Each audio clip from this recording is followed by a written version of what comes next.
DJI's latest drone, the Mavic Mini, is pretty sweet. It's about the size of a stick of deodorant and it weighs nothing. But I don't think I would buy it. Here's why. So if you've heard anything about this drone, what you've probably heard is that it's ridiculously lightweight. It weighs 249 grams, which is just underneath the FAA regulation level where you have to register your drone. If you have a drone that's heavier than that, you have to go through this whole process where you register it with the government. With this drone, you don't have to, which is kind of nice because that's kind of one of the more annoying parts of owning a drone and legally flying it. However, in order to get this drone down to that super low weight, they had to strip away some features and functionality that I honestly really liked.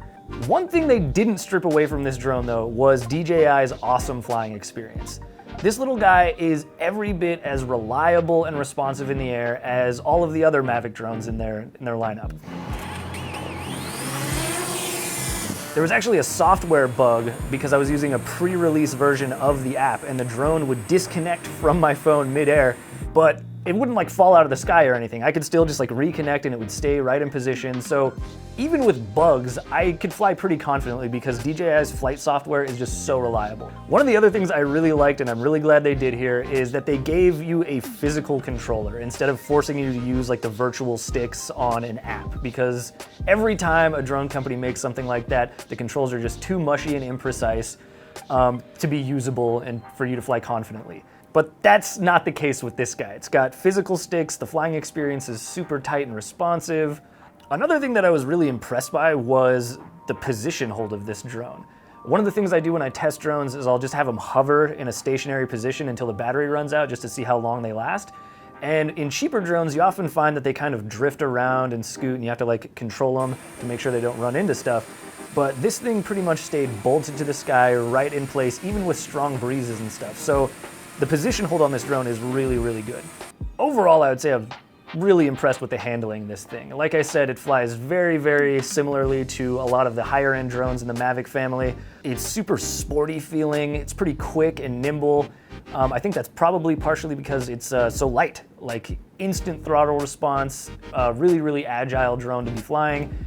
And honestly, you don't really feel it getting pushed around too much in like windy conditions.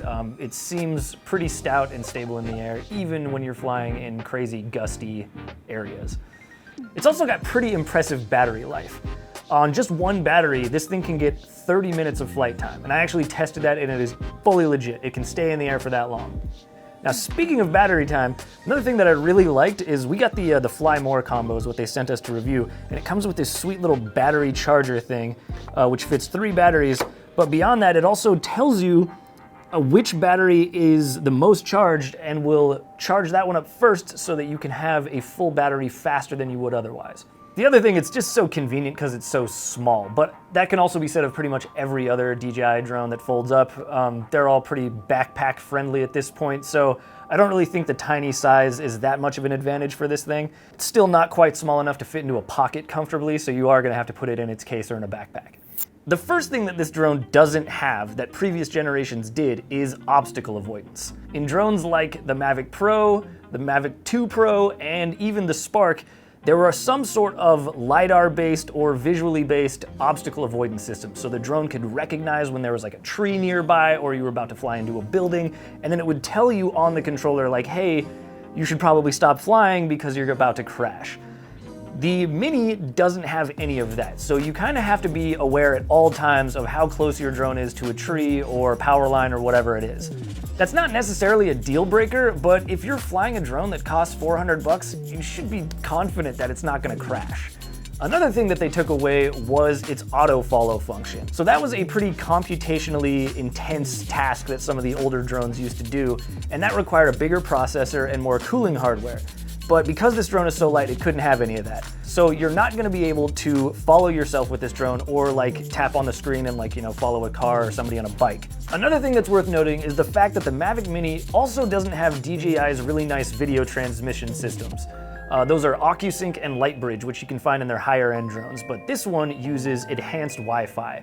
So basically what that means is it doesn't have quite as high quality of a video stream back to your controller, so you can't really transmit video from like over 2 miles away, at least in my experience. That said, that's not really that big of a deal, at least for me, because I don't really like to fly drones more than 2 miles away anyway, and this thing held up just fine at that distance just using the enhanced Wi-Fi. They also just had to cut weight by making the drone a little bit more flimsy than it was in previous generations of the Mavic, so like the arms will twist a little bit. I don't really know if that's necessarily the biggest downside though, because I've flown a lot of drones in the past that are kind of more flexible than sturdy, and that's almost a good thing when you crash them. You want them to bend a little bit instead of being super rigid.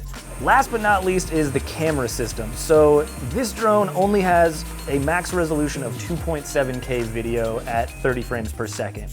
Now here's the thing. All of that stuff that I just talked about, you can actually find in the Mavic Air, which is DJI's slightly more upscale drone. That thing costs $800, whereas this one costs $400. So if you're looking for a good drone for $400 and you don't want to spend twice that on a drone just for those features, that's a pretty good compromise to make. Like, this is still a pretty damn good drone for $400. Now, personally, I wouldn't buy this. And the reason why is because A, I just really like obstacle avoidance technology. And the other reason is if you look here on the drone's nose, you see these little nostrils?